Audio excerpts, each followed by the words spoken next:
On now. Oh, it's on now. Thank you. Awesome. Kia ora. Alrighty. Well, thank you, everyone. Welcome back. And so we're up to item 6.3 on page 101 of our agenda, branding and identity. And I'm handing back to you, Mary, I believe. Thank you. Kia ora, everyone.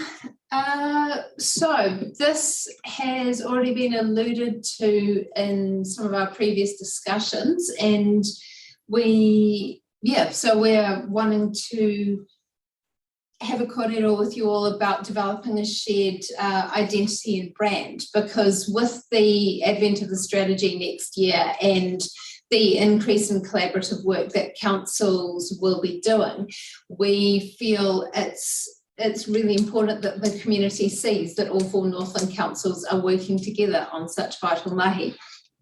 So we, as I said briefly to Fiona before, CAT suggests creating a shared brand and identity for climate adaptation work to illustrate how the many strands of adaptation work are connected and how councils are working together on this work. The process that the comms group has suggested is that, as you'll see in the options, option 2, which was our preferred option, that we get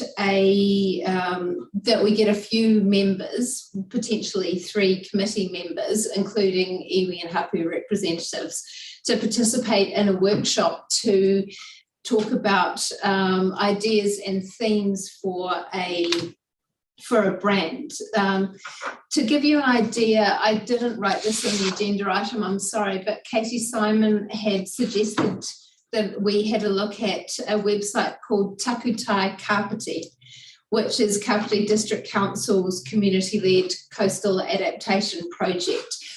More for us to give the comms group an idea of how this brand will be the umbrella that sits over everything. It will sit over the joint committee, it will sit over CAT and all the work that will fall out of it. So when we go out to the public with this work, we're not going out with the joint committee, we're going out with this overarching brand. So basically, in the development of the brand and identity, we're wanting to get from these key members of the committee a sense of who we are, what's important to us, what kind of space, what's the space that we're wanting to develop for people to work within, which will also acknowledge that other people are doing their own mahi as well, but we're wanting to decide on how we're going to be seen by the wider community. So that will involve developing design concepts and potential names. So we'll give some material to an external agency to develop with. We haven't decided on that agency yet. We're going to have a discussion within the comms group for that. And then the design agency and CAT Comms will present the concepts to the subgroup for feedback, and then there'll be a refinement process of the preferred option to complete it, to complete that, and then the preferred option will be presented back to the Joint Committee in March for sign-off.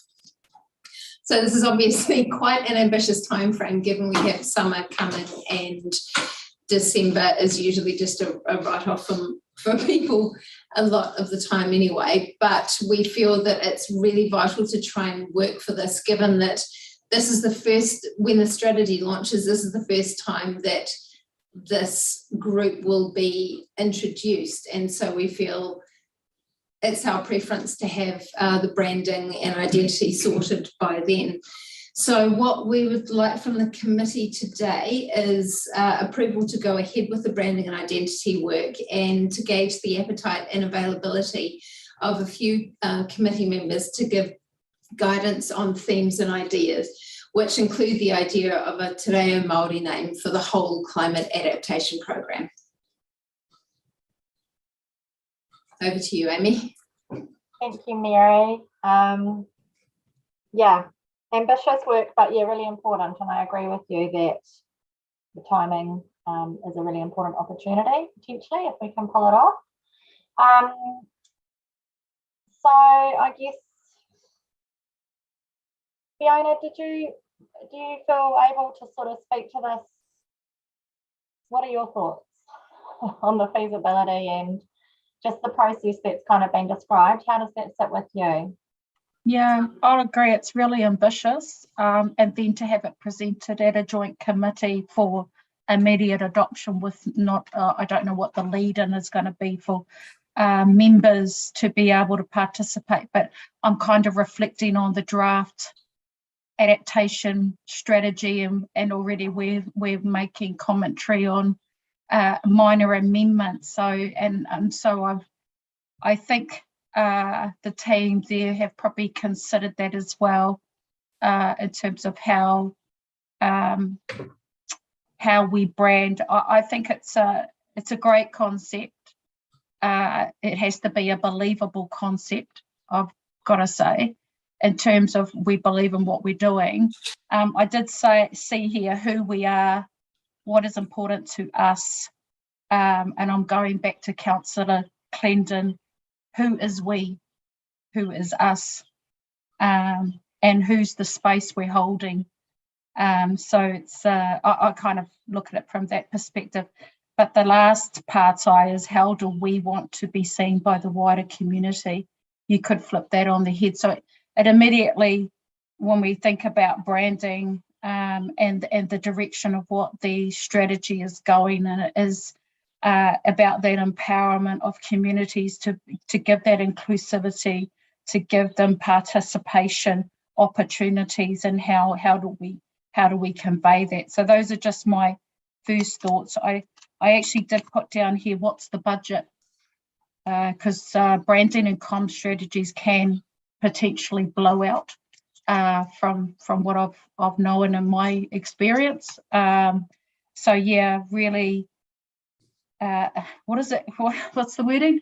It has to be a measured, short step pace, is what I'm kind of feeling. And we have to get the themes right, because it's a lot of expense going into a branding exercise. Those are just my initial thoughts, what I've put down. The Te Reo Māori name, there's a lot of, I've just looked at that Kaputi one. They've used the tā and the ka. As an acronym like message. Yeah, that's an interesting website, but I'll leave it there. That's probably my initial conversation, is the concept of Reo Māori. I think I said it in the first joint committee, is that it's not a message of, it's a message of opportunity and resilience and capacity and empowering the positives of what we can do in adaptation, and the thinking around what that is in a Te Ao Māori frame mindset. So yeah, ka pai. Kia ora, thank you, Fiona. Who else has got comments? Lorraine, is that camera on? Because you want to.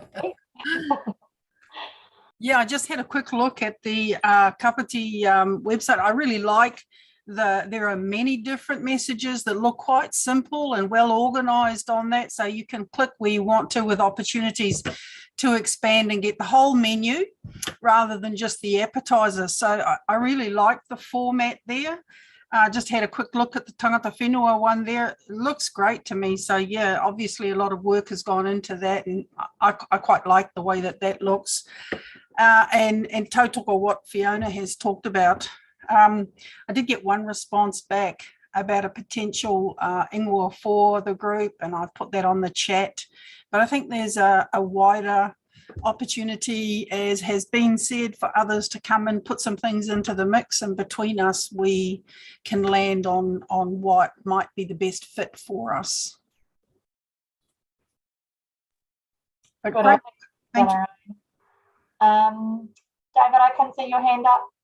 You've got some comments.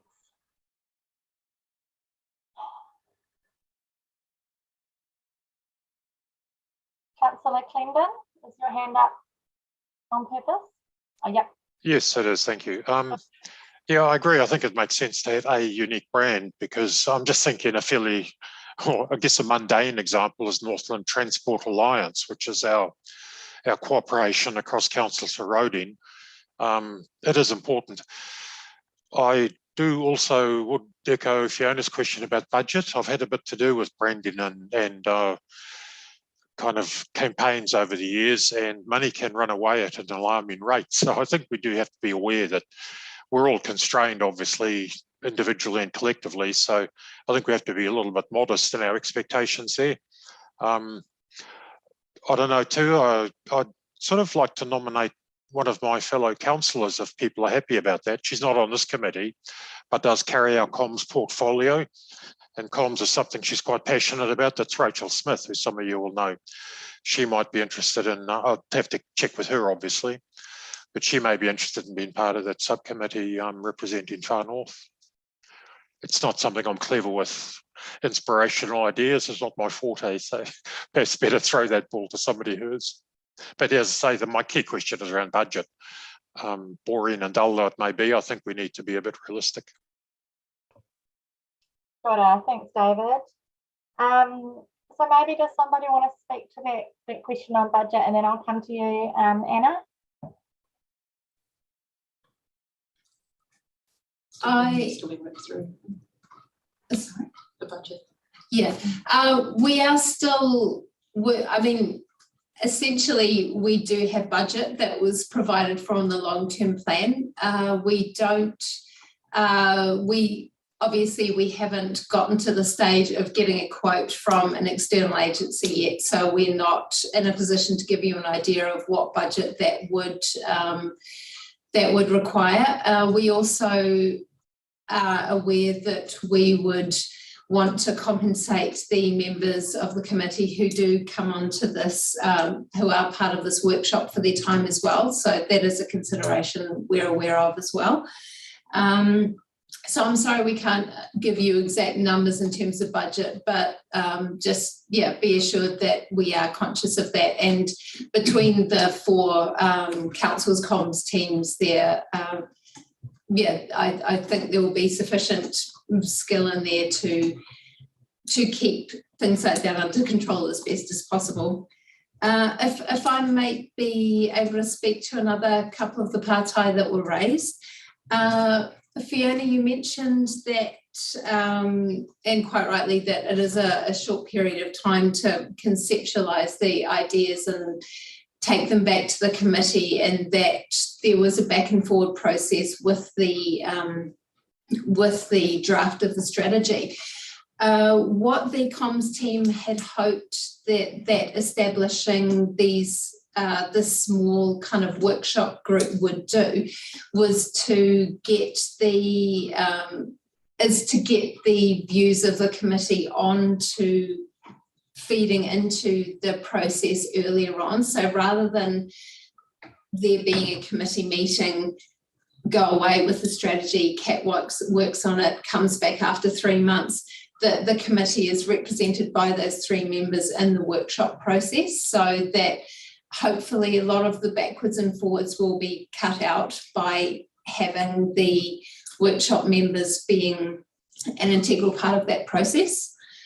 And the other thing, I just want to tautoko what Delarine said about how we need to be conscious of the fact that we are fitting into work that a lot of iwi and hapu are already doing. And I guess that's something that the participation as a theme that you raised, Fiona, something like that can also be woven into the brand and identity, the fact that maybe there's a motif of weaving or something, or many people coming together, that could be something. I mean, that would be something for the workshop members to discuss, but that is, we want to be sure that we communicate the fact that we're fitting in and we have a lot of knowledge to offer, but we don't have all the knowledge. So yeah, I tautoko what Delarine and Fiona both said.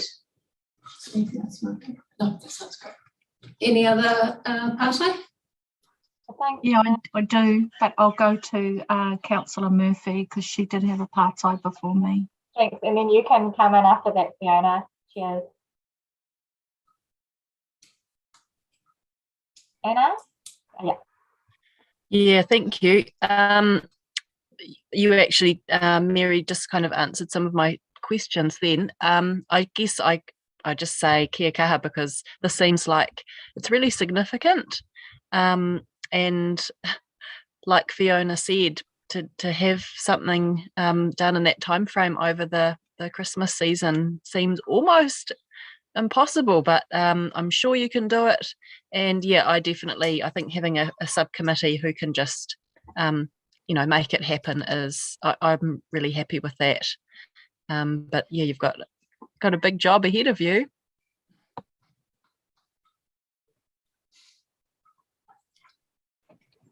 My last commentary was around the Te Ao Māori framework, and I understand that that's sort of not up to where this branding and communication strategy is at. I do think it's actually quite integral to the strategy, and so I just wonder, and I forgive my naivety around council processes, but the March 2022 is quite, is that a sand line we can move, or I don't know. Does the committee have to consider that, that's a bit of a challenge, because the Te Ao Māori framework actually would really inform the branding process as well, because you're capturing a real wide network through the mihi that Bernadette and Puawai are doing, and I think they'll produce some really good gems. So I'm just wondering if we're moving the jig a little, if someone knows that term, I'll jig a little bit to, before the cart. And that's just a partai to the committee if we should be considering those time frames again. And I don't know what the constraints are for council around that.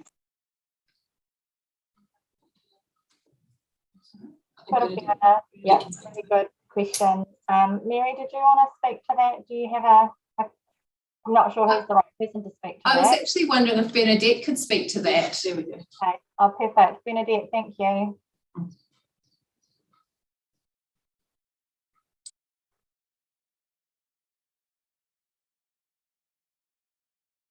We can't hear you if you were talking, or I can't hear you.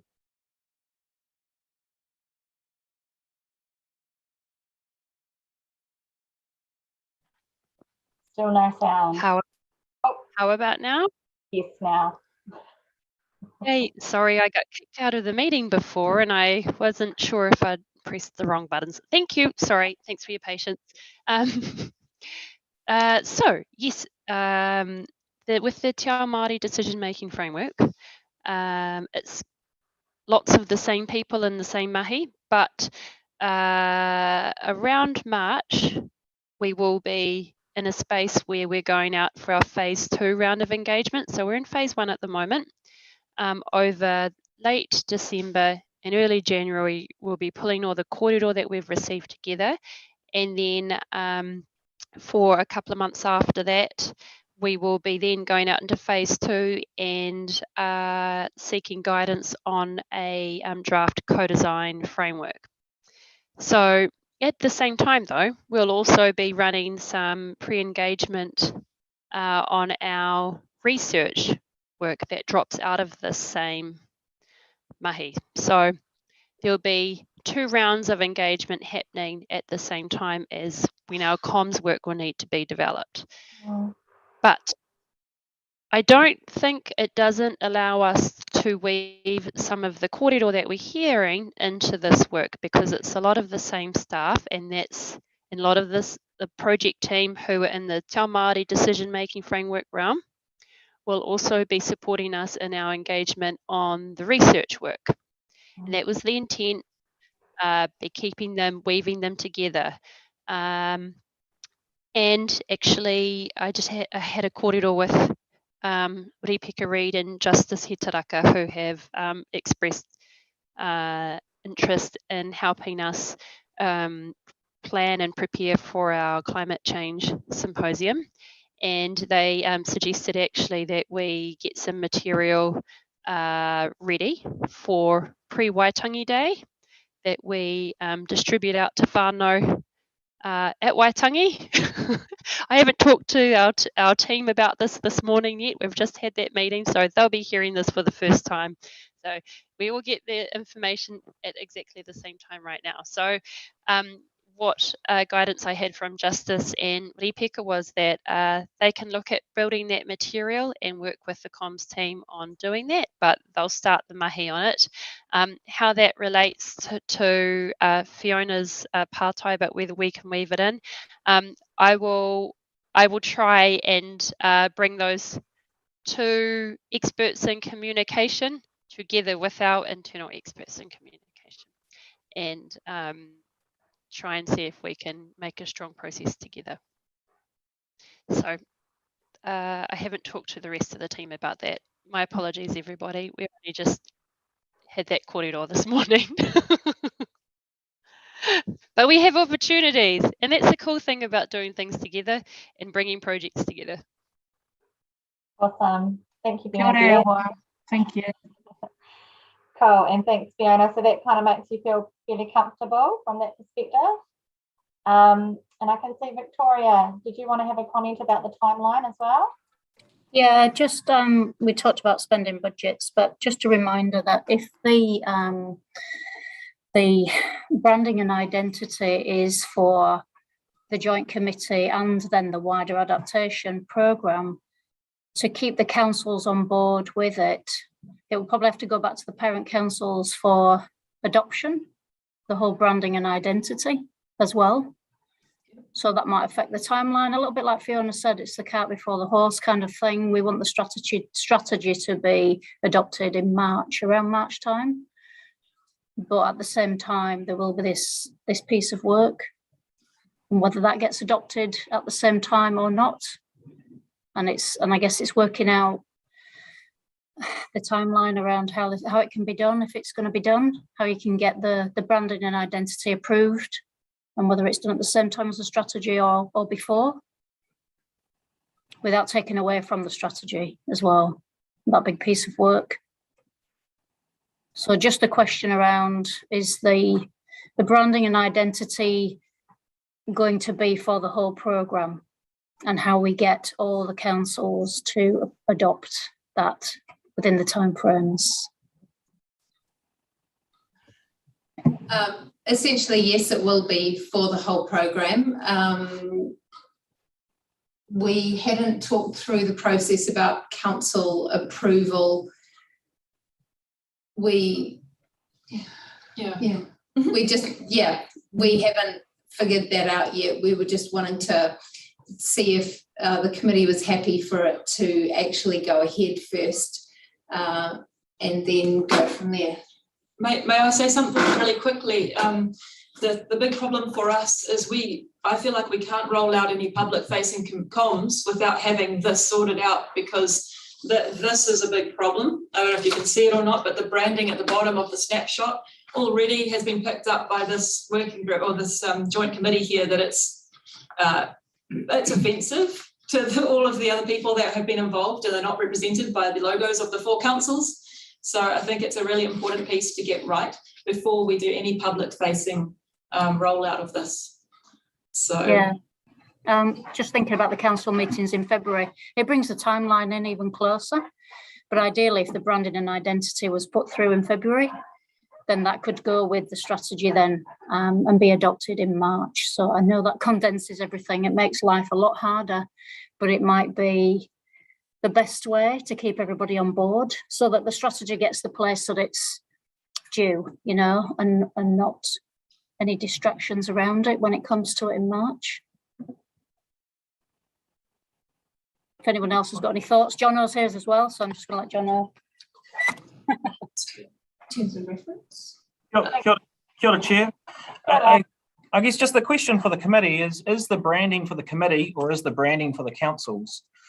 I suggest that it should be collectively for the councils, and it's a question, I guess, for committee members. How comfortable are you that your the rest of your councillors at your home councils are going to go, yep, we're going to have collective branding for all of our climate change mihi? And do you think that we need to check back in with our parent councils to make sure that they're on board before we proceed and spend money to develop a collective brand for then potentially our parent councils to go, Taiho, actually, yes, we're in this joint committee, but we haven't signed up to a collective brand and collective identity for all of our mihi. We're participating in it, but we want to still retain our individual identity. I guess it's a question for elected members as to how comfortable you are proceeding ahead and for us expending dollars to do this before getting council buy-in. Or you might feel you've already got it. Yeah, thank you, Jono, and I think that is pretty much the nub of it in terms of the council processes. I'm just trying to look at the priority actions that are in the strategy around the communications, and because I was hoping that this would be in there explicitly, but I just at a glance I can't see it as an explicit thing that we've already articulated as part of the plan. Mary, is there a priority action number that you think covers this? It's 7 and 8 in the, sorry, I'm on page 79 of the agenda and just looking in the communications, and there are 2 actions there, but they're just a little bit broader. They don't speak to the specifics of the identity and the brand and also the relationship with the LTP funding. Yeah, so I think possibly the answer, Jono, is that in the strategy as it stands, we haven't articulated this specifically yet. And so maybe there is another step that we need to take when engaging with our rest of our councils. So, Chair, in your terms of reference, Kelly, I saw your comment there. You've got there under roles and responsibilities, bullet point 3, that says, make recommendation to member councils to ensure a consistent regional approach is adopted to climate change adaptation activities. So it's 100% within your terms of reference to make recommendations to council on this. Just my question to you is do you proceed down this line of consistent branding and identity, and again, the expending of money, or do we need to check in with your fellow councillors to make sure that this is the direction of travel that they're going to support? One option could be, for example, is if you're going to take your strategy to councils for adoption early in the new year, that at the same time that they adopt the strategy, you also have a recommendation that collectively across councils we have a consistent brand and identity, and you get them to endorse the strategy plus that approach. Then you know you're proceeding with confidence that all councils want to act under the one banner, so to speak. I guess I'm purely just raising it for you. It's up to yourselves as elected representatives to think whether you need to go back to your and check in with your other councillors or not. Yeah, Kia ora, Jono. And Delaraine, I see your comment. Would you be happy to speak to that? Because I think it's important too.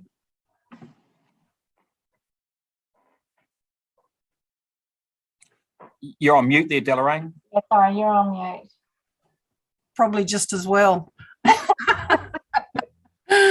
Look, while I get that this is a council-driven agenda, you've invited us as partners, not just sell it on the side as I've suggested in my chat. So we're not something that's optional when you want us and then when you don't include us. So if you want this to be genuine, you really need to ensure that this is you and tangata whenua, so councils and tangata whenua together. This is not just, in my opinion, or else I don't need to be here. This is not just for council. If you're not really serious about having us here, then let's say it now, and then we know where we're at. Delaraine, just to clarify, I'm not saying that at all. I think we are in there as a partnership. I'm just wanting to make sure that we've only got a couple of members of each council here, that we make sure that the rest of our councillors are coming along for the partnership journey that we're all on. Well, we're a fair way down the track with this to then be turning around to that, in my opinion.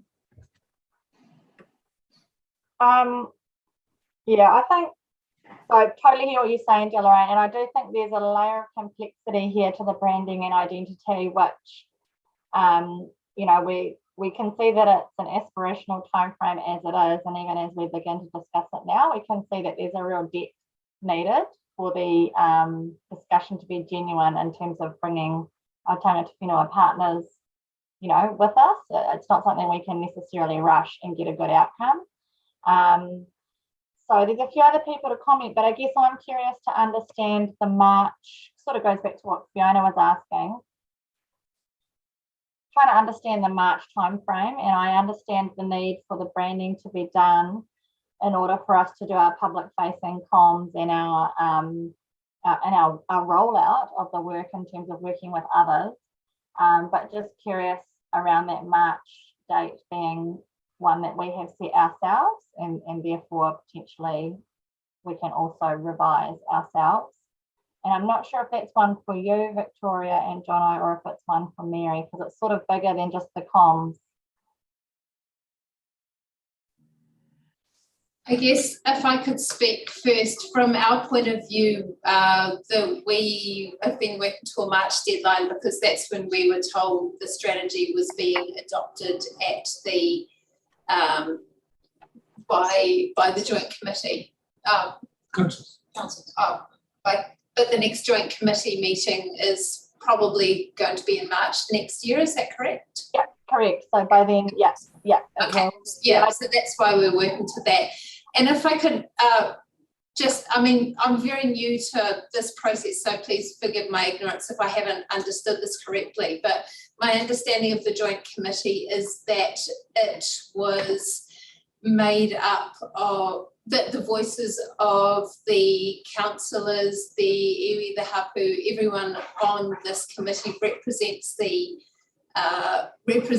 organisations, and therefore they're able to make decisions on behalf of their organisations. And I guess that's to explain why we didn't factor in going back to councils on this, because we thought that having the councillors and the iwi and hapu representatives, this would be the way to find a brand that everyone was happy with.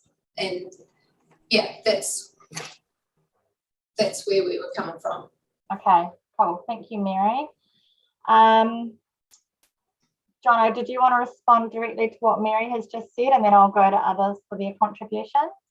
Just one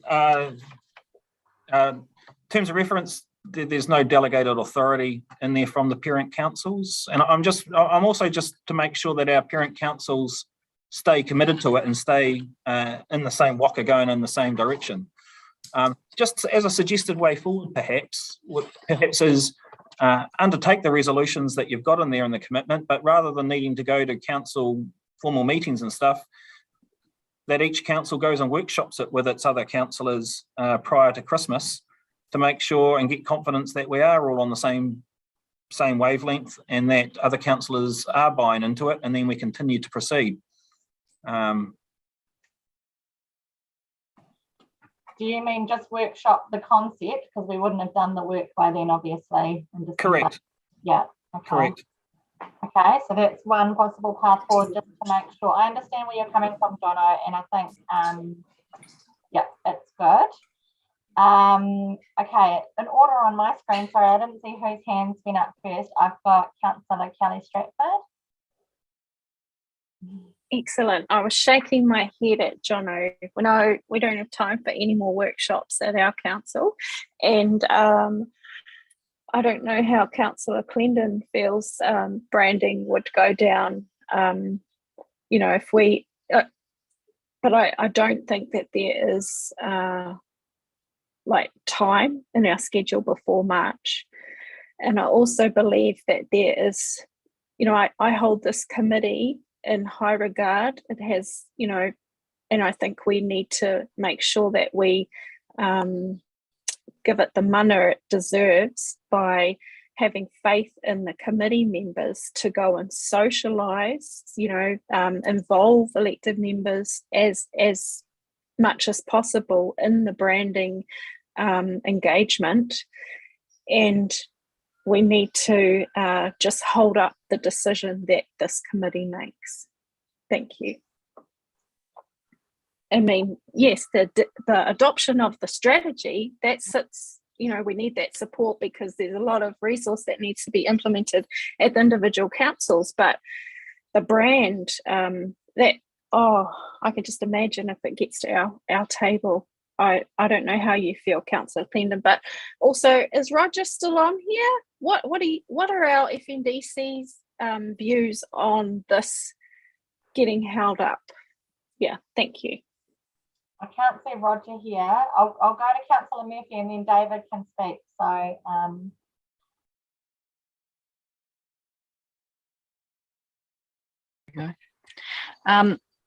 Yeah, I'm exactly on the same page as Kelly.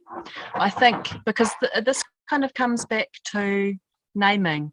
And what I said earlier, I mean, this is it's a big kaupapa, and I'm 100% with Deloraine. We are councils and we are tangata whenua. I feel as if, and I'm not sure where the naming comes into it, I guess the word branding is a really tricky word. And I remember when Whangarei District Council, we did a rebranding maybe 2 years ago. And I'm with Kelly. I'm also hesitant to take the branding back to Whangarei District Council. I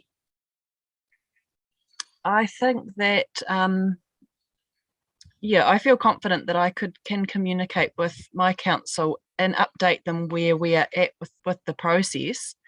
I don't think we need to go back to workshop branding, because I feel like in the establishment of this joint committee, part of that is about having a name and an identity. And I was thinking about like the Regional Transport Alliance. I mean, if they changed their name or created a logo, that's their committee's business, so to speak. So I guess what I'm trying to say is, like, I have confidence in, I would have confidence in a working party to come up with something really meaningful. Yeah, the time frame will be tight just because we're thinking about tangata whenua and their input into the branding. That's tricky. That's out of my, I don't know about that timeline and how we can make that work, but I definitely don't think we need to bring a branding workshop to Whangarei District Council. Those are just my thoughts. Thank you, Anna. David.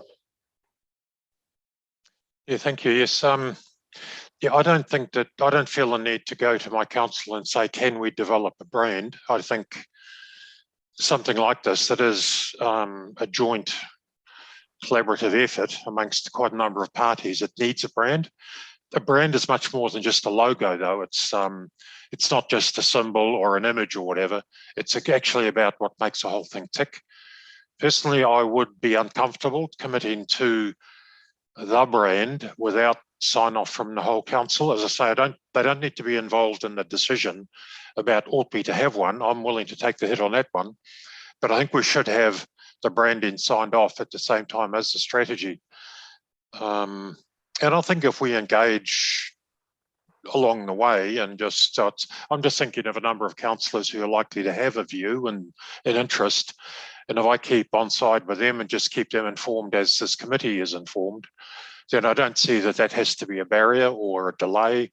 But I really do think that all of the councils need to commit to the branding, because otherwise, if you get people who are unhappy about it, nothing will slow down an implementation process more than people saying, oh, well, I didn't agree to that because I don't like that, blah, blah. We've all seen it and heard it. So yeah, for me, I'm quite happy to give the go-ahead to develop the brand, but I think the councils collectively need to sign off on it. Kia ora. Thanks, David. Good comments. I'll go to Erin, and then I'll come to you in the room at NRC. Thank you. Thanks, Amy. Yeah, I'm sort of more on the side of the fence as Kelly's comments that this committee should have the mana to be able to develop that brand and get on with it. Naming by committee is difficult enough, and I just think if we then go back to our collective councils for any kind of input or workshopping, I think that's going to make things really tough. I do know that there'll be fellow councillors around my table who probably do want to have some input, but sometimes you just need to get on with the job, right? And I really feel now I can't see on my screen now, and I've only just met her online today. Della Rain's comments too, I think, are really strong and really, really important. And so yeah, I think that this committee, even though I'm only here as a sub today, I think this committee should be able to put that together, and then it goes back with the strategy. Here's the strategy. Here's the branding. Done. And we've cut out that debate at the council table, please. Thank you. Cool. Thank you, Erin. The NRC and Emma, who was wanting to speak? Hi, are we off mute? Hi, everybody. Yeah, I think I was bouncing around in my seat because there's lots of things that we've been hoping to add into the conversation here. I have a question around the naming of CAT. How did that happen? And did that have to go to council for a workshop? And what is the difference? And that is my only question, is what is the difference? If we just look at it as an identity piece, forget about branding. Branding is when you're trying to sell something. Just think of the identity piece, and that's all I'm talking about here. We don't need to have pictures on the back of this document. We just need to have an identity. So, and it can even be climate adaptation, te tai tokoro, and then have all the entities underneath it. I mean, we could even just do that. So I think we've got to be careful that this doesn't get blown up into a bigger thing than it needs to be. That's all I have to say on that. Thank you. So I've heard sort of from the councillors, and I can understand that from a process thing, and I'm sure Jono still may be slightly nervous with his level of experience, but I'm kind of curious to go back to Della Rain and Fiona and Rose yourself as well. Just, you know, when we're talking about trying to meet these sorts of timeframes, is that would you guys be able to engage in a subcommittee or, you know, this little workshop and just be yourselves with your experience and your I'm trying to understand the Māori engagement on this. Is it you guys as individuals representing, or would you be hoping to speak to others, and does that time frame look at all feasible from your side? I'm not sure about that. Yeah, kia ora, Della Rain. Kia ora. So Rosie and I both come from we're Te Huinga reps with WDC. I feel relatively confident that we could certainly share at that level. Regionally, I think we'd have to look to TTMAC or others and how that might happen, but I would certainly say it needs to be a broadcast corridor rather than a smaller one.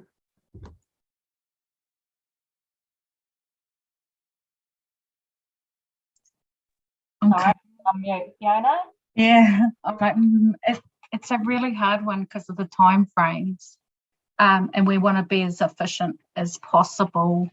From a hapu perspective, and you know, and I can only speak for Te Orioho, and that's another conversation to have with Te Roroa. ideally we would like to capture voice, and I think Bernadette has kind of raised that indirectly through the weaving of the hui that she will eventually have, which will be quite informing. But I do think going back to Te TMAC, I'll have a sense of comfort there to have their input into it. But it does, I mean, I could probably confidently say I could capture Uriohau perspective in a kaitiaki forum or at a governance level, but it's just the time to be able to socialise what the input or the concepts that we can be able to put into the branding and the identity, and that's the part that we really want to be a part of. Yeah. Okay, so I'm going to go back to Jono and Victoria and see what they're thinking at this point, having had all this conversation. Would love some advice on how to go next step. Kia ora, Chair. I think it's fine. All we were wanting to do was to raise the issue so that members on the joint committee could have the kōrero around how comfortable are you proceeding like you're looking at, like you're going to proceed, and make sure that you're comfortable leading out without going back to your parent council, which it sounds like you are, for all of the right reasons. And I think David came up with the good approach is just to make sure that you're socialising it with your other councillors when you're back at council to sort of socialise that this is the direction of travel. A little bit of risk, but manageable, I'd say. Okay, thanks, Jono. Anna, is your hand up again, or is that a previous hand up? That's a previous one. Delaraine? Yeah, look, it just occurred to me that the Te Ao Māori decision-making framework is actually being socialised quite widely, and it looks like a great opportunity to tag something onto, I think. It's, yeah. Okay, thanks. So I'm just thinking, so the recommendations that we have, there are 4 of them. Sorry, we're on page 101.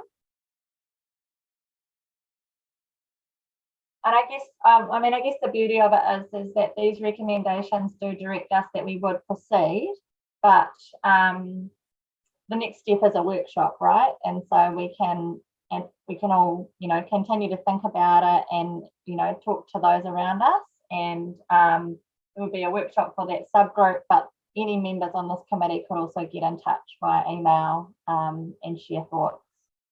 So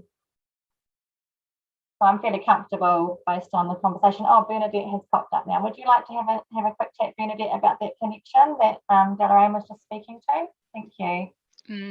Kia ora. So when we have been engaging on the framework, we have been trying to show or articulate that the genesis for the project to develop the framework came out of this work. Okay, this region-wide climate adaptation mihi was the beginning point for how we arrived on a decision to do this framework together. And we're continually trying to show linkages, but we absolutely need something to visually help people navigate themselves as to where the research work we're about to do soon, where the Te Ao Māori decision-making framework sits in relation to all of Council's mihi. So any visual aids that can help us do that, help people navigate themselves and find themselves in this work. My short answer to be trying to help with our comms is to be connecting Justice and Ripika together with our comms team. Ripika has already got quite a lot of thinking. So for those who don't know, Ripika Reid is really our so Papaririata Makiha, who is the tohunga guiding our Te Ao Māori decision-making framework. Ripika is kind of like his protege, and we are extraordinarily lucky to be having her supporting us with the Te Ao Māori decision-making framework and all of the hui that we're having. People are just blown away by the kōrero that she is bringing and the methodology that is underlying our work. And she has a lot of experience in turning that into communication resources already. So I think that it would probably be wise just for me to connect Justice and Vipeka with Mary and Emma ASAP. Fantastic, Bernadette. That sounds perfect. Oh, and a love heart. I haven't seen that one before in a meeting. Thanks, Fiona. Good one. Okay, back to Jan or whoever in that room would like to comment, and then I will try and get us through. Kia ora for that, Bernadette. We'll look forward to making that connection. I guess from our point of view, it would be great just before you go into the options and recommendations to get a sense of what, having had this kōrero, how the committee now feels about the time frame that we've proposed, because it sounds like in terms of working on ideas around identity that the March deadline sounds even more ambitious than we had potentially than we had first thought. So I was something that Emma and I have just been discussing is the possibility for now of going out with the first batch of communications under the Climate Adaptation Te Tai Tokerau name, the name that we're already using and have agreed on, and then the logos of all the different stakeholders underneath, which is not ideal from a design perspective. It can look cluttered and busy, but I guess our main concern is that we really want to communicate to the public that this is bigger than just councils. And to tautoka what Deloraine said, councils are just one pole in this mahi.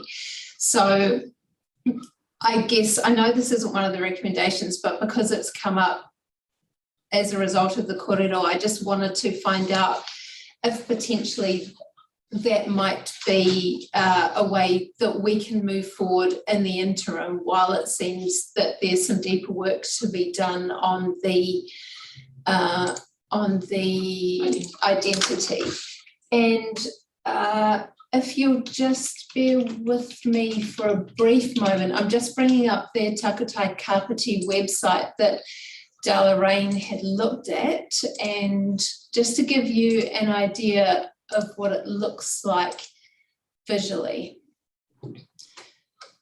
So their logo that they have is essentially a reflection of the name Takutai Kapiti, and so that is perhaps something that we could do with CAT, or Climate Adaptation Te Tai Tokerau.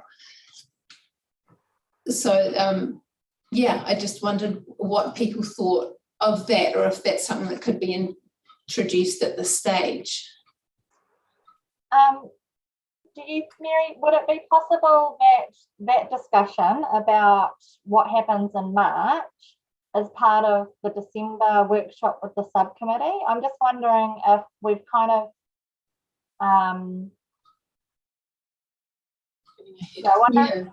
the recommendations as they stand, and then some of those connections can be made between the group, the people that Bernadette are talking about, and yourselves.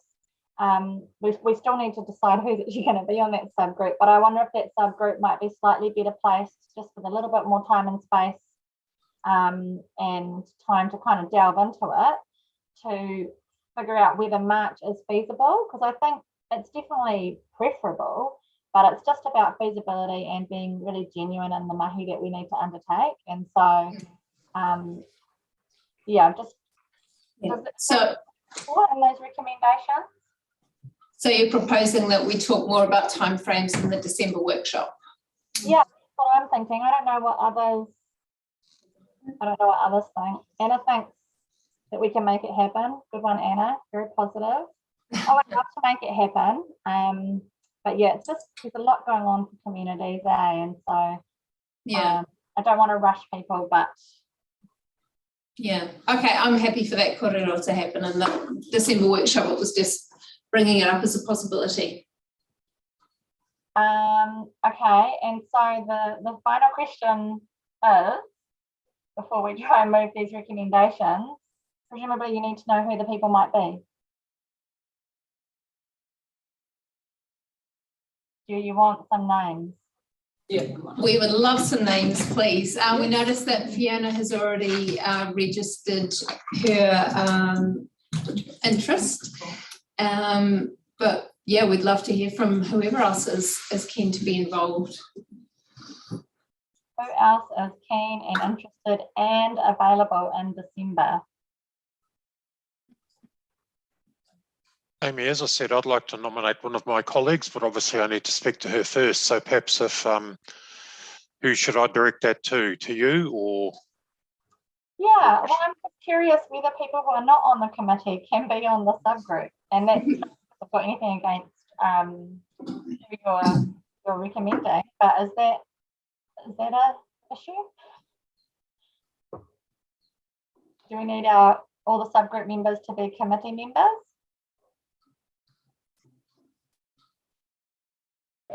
Kia ora, Chair, are you asking us from a technical perspective, or are you asking the committee members from if the new member is coming along for the same journey as all the members that are on the joint committee? Technically, you can have someone on a subcommittee that's not on the committee. Okay.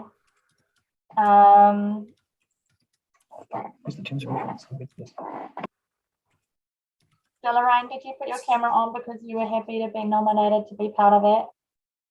Either. That would be great if you could.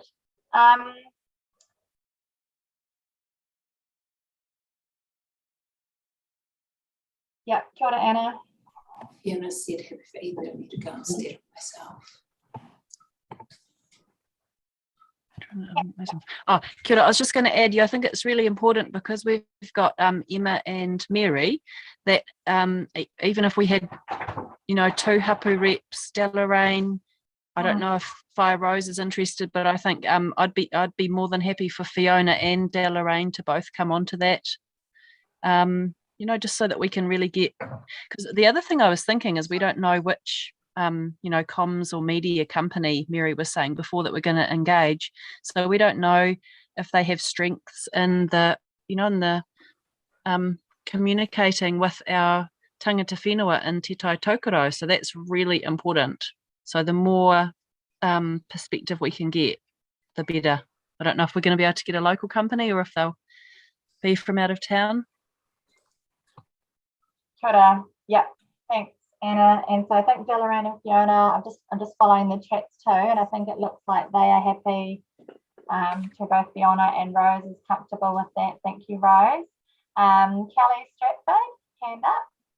Yeah, I was just thinking, because I've attended a number of TTMAC meetings and am on the Taumarere Flood Liaison Committee and on the Ministerial Advisory Committee for National Emergency Management. So, in that space of a lot of engagement happening at the moment, perhaps I could put myself forward, but bring Rachel with me. And then that would, get rid of the can she, can't she? Yeah. Is that all right, Councillor Clendon? And I also have a comms background myself, although I'm not the portfolio holder. It's one of my many jobs. Awesome. Thank you, Kelly. That sounds fantastic. And as Deloraine mentioned, that really helps us with our spread in terms of the region. So that sounds really good. Fantastic. And I think Rose has mentioned that she'd be happy to be kind of kept up to date just with how things are progressing. She describes herself as a silent member of the group. So kia ora, Rose, we can do that. Alrighty, so finally, I think we are ready.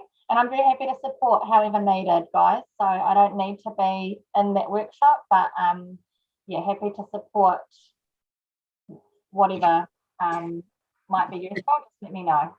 Amy, it's Laura speaking. Can I please just interject and confirm again the members on the subgroup on the workshop. So it was Councillor Kelly Stratford bringing Councillor Rachel along, Fiona, Councillor Murphy, and was Deloraine also on the workshop? Yeah, so not Anna, sorry, not Councillor Murphy, but yes to Deloraine. All right, so the three joint committee members that are on the workshop are Councillor Stratford, Fiona, and Deloraine. Yeah. Cool, thank you. Thank you, Laura. Awesome. So we've got these 4 recommendations, which we have thoroughly discussed. And sorry, I should have got a mover and seconder a long time ago. So is there someone happy to move and someone happy to second all 4 of those? Thank you, Fiona. Seconded by Anna Murphy. Thank you. All in favour? Awesome. Anyone against? That's carried. Thank you. Thanks, team. Thanks very much, Mary, and everyone involved. And you do have our full support. We can just see some complexity, but we're really excited about it. So thank you. Thank you to everyone for all your kōrero. Awesome. Okay, we're getting there. Whew.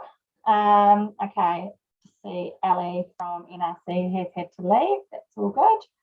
Okay, so we are up to second to last item, item 6.4 on page 105, the Coastal Adaptation Program. And so this is just an update for us to receive. So there's just one recommendation there. Can I have a mover and a seconder that we received that? Is it me? Sorry, Kira, are you talking to me? Oh, sorry, just going to get a mover and seconder that we received the report, and then I'll hand over to you, Jan. Okay, yeah. So Erin moved, and Kelly's got her hand up on a Deloraine seconds. Yeah. Awesome. And then, yeah, sorry, my screen's jumping around. Thank you, Jan. Would you like to speak to this for us? Yes, what I've done, Kira, for those of you who don't know me, I'm Jan van der Vliet. I'm the Natural Hazard Advisor with Northern Regional Council. So, as you said, the report's been received. It's just an update on the Coastal Adaptation Programme. And there's a few updates on the pilot projects that are going to kick off quite shortly within the district. So I have put a PowerPoint together, and I'll take you through it quite quickly, I hope. Sorry, I just need to find it. Bear with me for a second.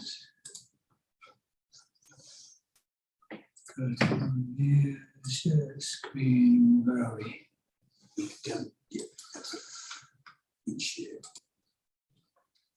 There you go.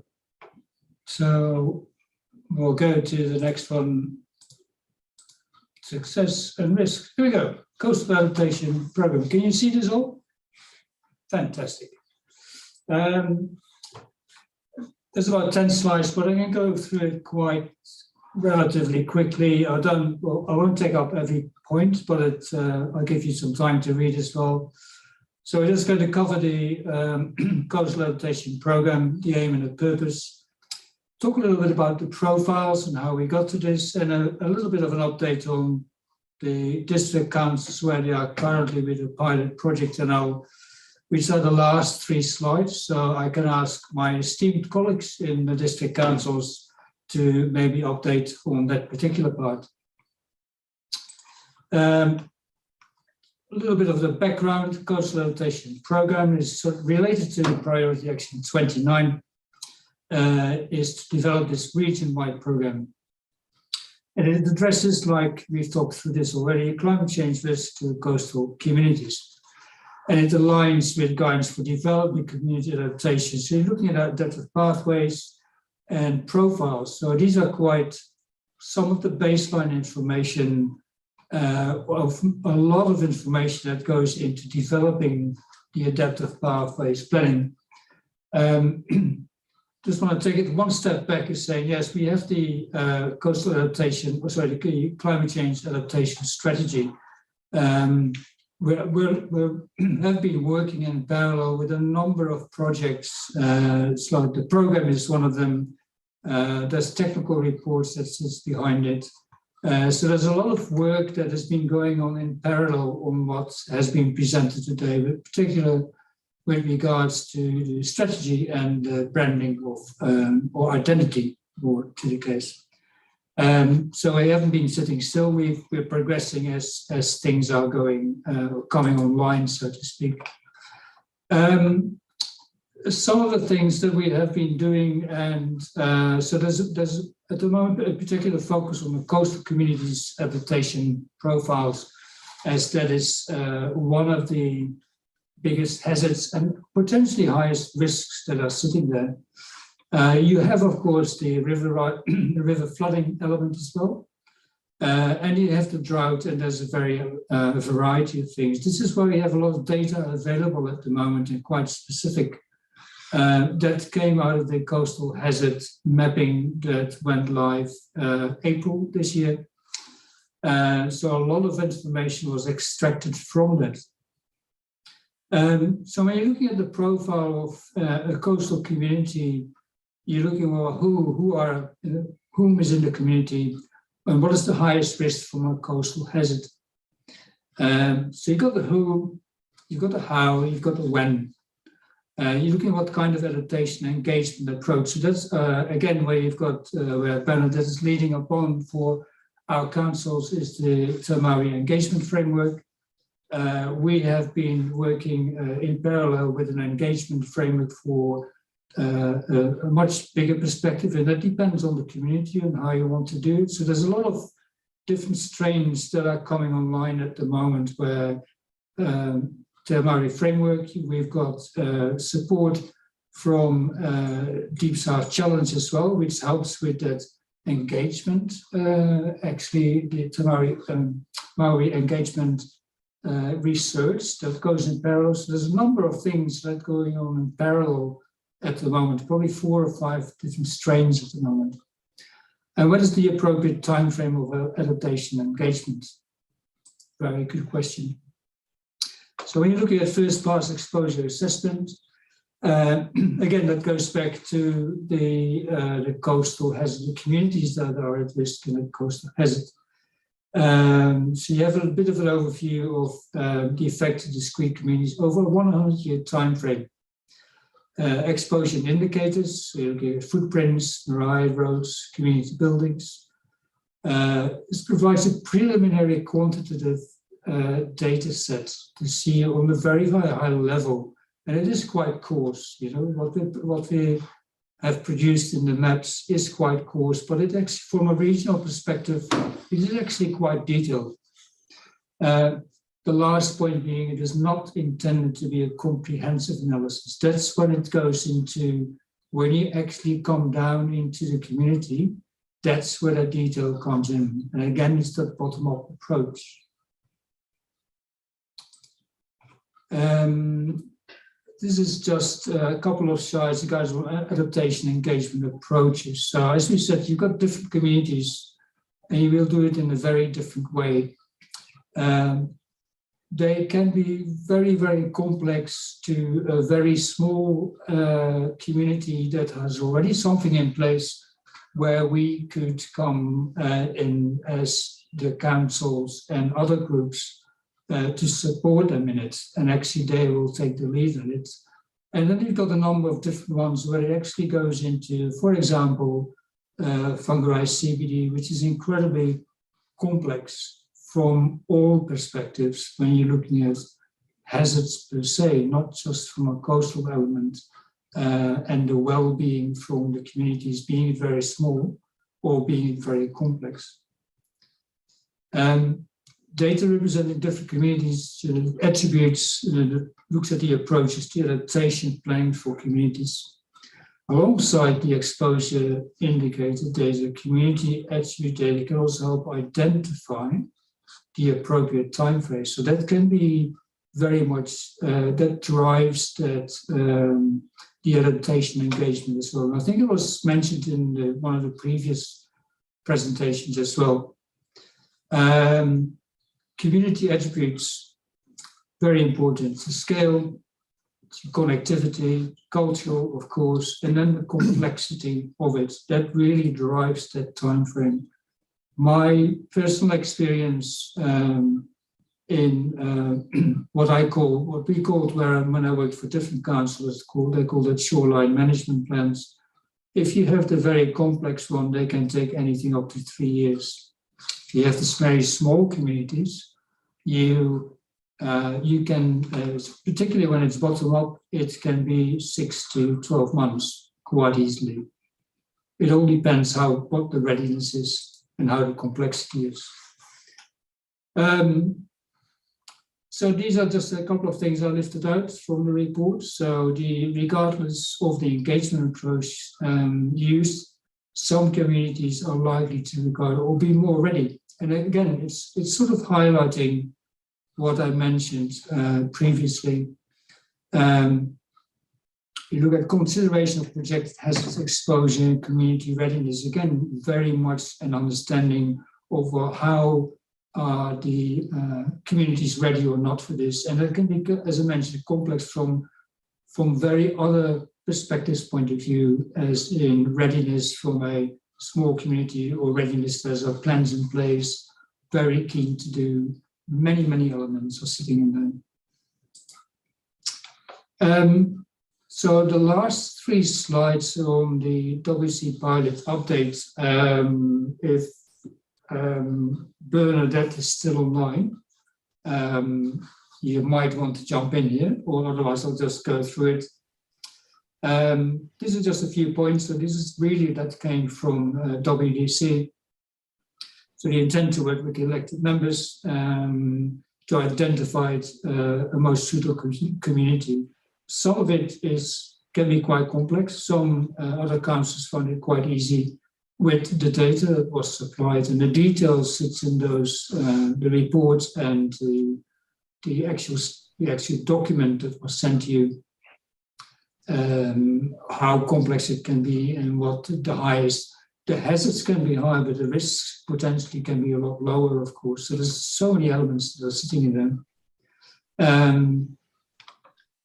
The last 2 points, 2 additional important considerations are budget and potential opportunities, alignment with other projects. So there's a lot of things that sit up in the air. So how are we going to choose the pilot project? FNDC, I don't know if Donald is still online.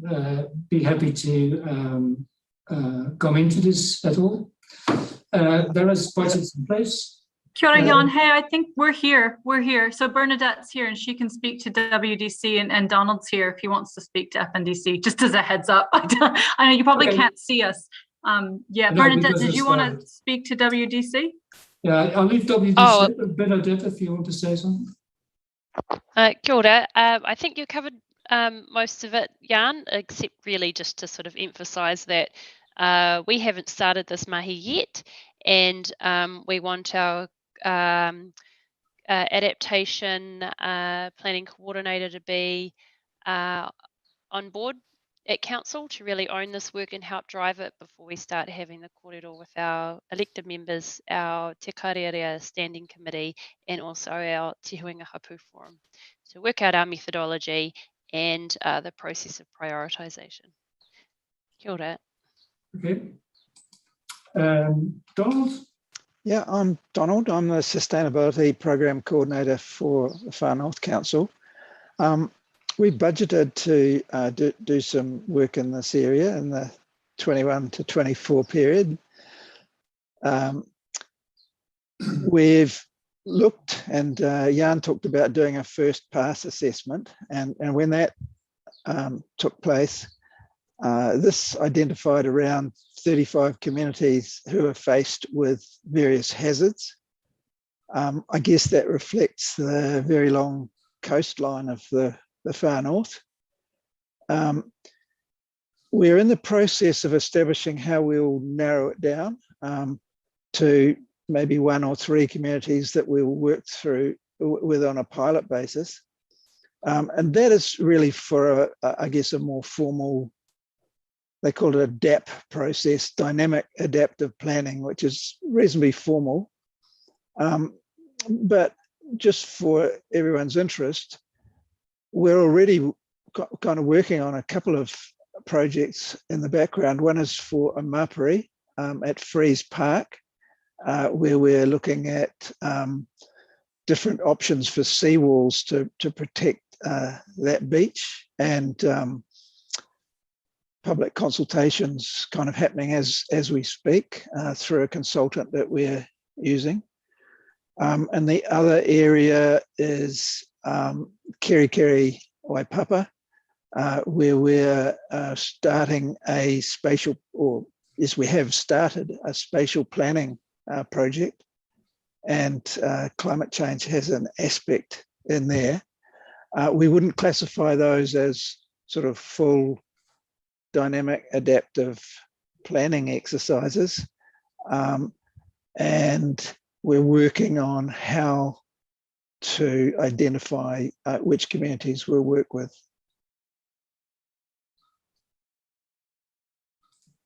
Okay, thank you. Katie. Kia ora koutou. Yeah, so KDC, we are actually set to decide our location at our December council meeting on the 15th. So we are tracking right along. We are doing this as kind of what Donald was just referring to as a standalone. So we are doing it as a standalone adaptive pathways planning process. So our elected members worked through a process where they identified, well, essentially staff helped them to identify 6 potential pilot locations. And then through there, we did a bit of a multi-criteria assessment, basically applying the guidance that Jan just stepped everyone through and all those different considerations to narrow it down to a preferred pilot location. And that's what's going to our councillors in December. Fiona at our Mana Whenua quarterly hui with Kataraina also provided a bit of feedback, which was awesome, kia ora fi, on their preferred location probably, and some marae that are probably ready to start doing some of this work with, marae that are ready for some planning and some support in that space. So we're just starting really early corridor around that. We don't have any kind of set engagement at this point. It will definitely sync up with the symposium that Bernadette was talking through in the Te Ao Māori framework. As much as we can be guided by that, we'll want to be. But we're looking to kick off in hopefully March. That's the plan as of now.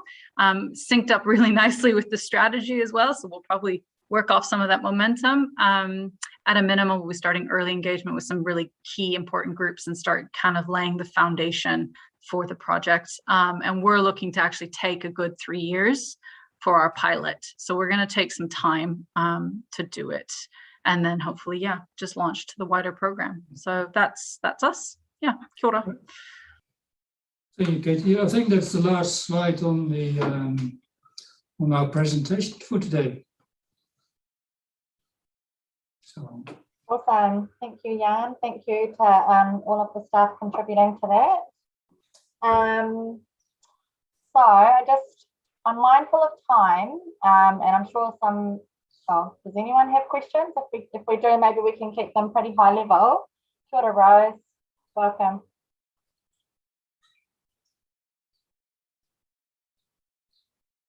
Can't hear you. I'm not sure if you're speaking yet. You're still on mute, Rose. Sorry.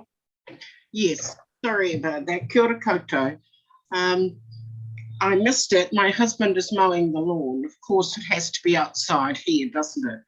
So I missed seeing hearing where is the pilot for Whangarei District Council. I heard Kerikeri, and but that was all. So which is the one from Katie? So which location in Whangarei is going to be the pilot scheme for climate adaptation, please? Can I respond to that, Madam Chair? Kia ora, Auntie Rosie. The location has not been decided as yet. We have budget for a generous budget for a smaller size pilot location because we wanted to test the process. We then want to get our newly established position of a climate adaptation project coordinator on board at Whangarei District Council. And then we will be coming to Te Huinga and Te Kārearea and working with our elected members to build a methodology of how we go about identifying that pilot project. We will be using the first past risk assessment work that Matt and Jan have developed, as well as building other profiles such as what else is happening in our particular communities. Have they got engagement fatigue? Are they rearing to go? What's the quality of our relationship like? Have we got a good relationship? Do we need to do some healing? Do we actually need to do this project in that area to create the healing? What resourcing do they need? Are they mobilized? Are they ready?